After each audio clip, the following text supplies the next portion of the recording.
Hi everyone, welcome back to my YouTube channel with another new video. So বন্ধুরা, আজ তোমাদের এমন একটি মিষ্টি প্রেমের গল্প শোনাবো যা শুধু হয়েছিল সাধারণ বন্ধুত্ব থেকে। আজকের গল্পের নায়ক হলেন শুভদীপ আর নায়িকা হলেন ঈশিতা। প্রথম দিনটি ছিল এক মেঘলা বিকেল। ইউনিভার্সিটির ক্যাম্পাসের ক্যান্টিনে শুভদীপ অপেক্ষা করছিল তার বন্ধুর জন্য।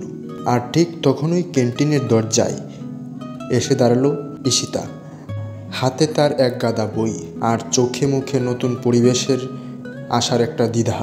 ভুলটা হলো তখনই যখন ক্যান্টিনের ভেতরে একটা টুলের সাথে ধাক্কা লেগে ঈশিতার হাত থেকে সব বইগুলো মাটিতে ছড়িয়ে যায়। মুহূর্তের মধ্যেই শুভদীপ এগিয়ে এলো এবং শুভদীপ বইগুলো কুড়িয়ে দিতে দিতে বলল, তুমি কি এখানে নতুন? ঈশিতা সামান্য হেসে বলল, হ্যাঁ, ফার্স্ট ইয়ার, আমি ঈশিতা। আর শুভদীপ তার নিজের পরিচয় দিয়ে বলল, আমি শুভদীপ, সিনিয়র। কিছু দরকার হলে আমাকে বলতে পারো। সেইটুকু আলাপে শুভদীপের মনে এক ঝলক ভালো লাগা জাগলেও সম্পর্কটা শুরু হয়েছিল শুধুমাত্র বন্ধুত্ব দিয়েই। এরপর দিন যত গড়াতে থাকলো তাদের বন্ধুত্বও তত গভীর হলো।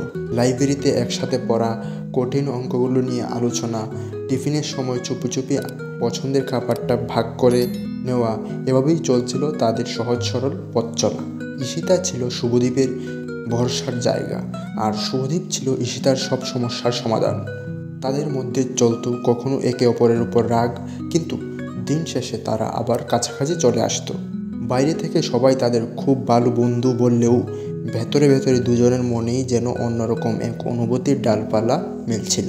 পরিবর্তনটা এলো একদিন হঠাৎ করেই, যখন ঈশিতার খুব জ্বর হয়েছিল।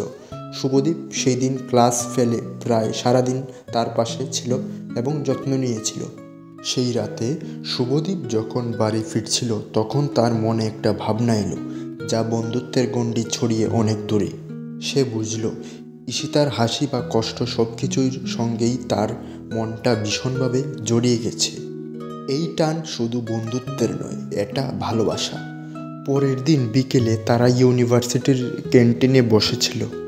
সে ঈশিতার দিকে তাকিয়ে খুব সহজে বলল, ঈশিতা, আমি জানি আমরা খুব ভালো বন্ধু, কিন্তু তোমার প্রতি আমার অনুভূতিগুলো বন্ধুত্বের চেয়ে অনেক গভীর। আমি তোমাকে ভালোবাসি। ঈশিতা কিছু সময় চুপ ছিল, তারপর শুভদীপের হাতে ধরে বলছিল, আমিও এই দিনটির অপেক্ষাই করছিলাম শুভদীপ। আমি তোমার বন্ধুত্বের মতোই তোমার এই ভালোবাসাকেও বিশ্বাস করি। সেই মেঘলা বিকেলের অপ্রত্যাশিত দেখা সময়ের সাথে সাথে এক মজবুত বন্ধুত্বের বাঁধন, আর সেই বন্ধুত্বের বাঁধন থেকেই প্রেমের শুভ সূচনা।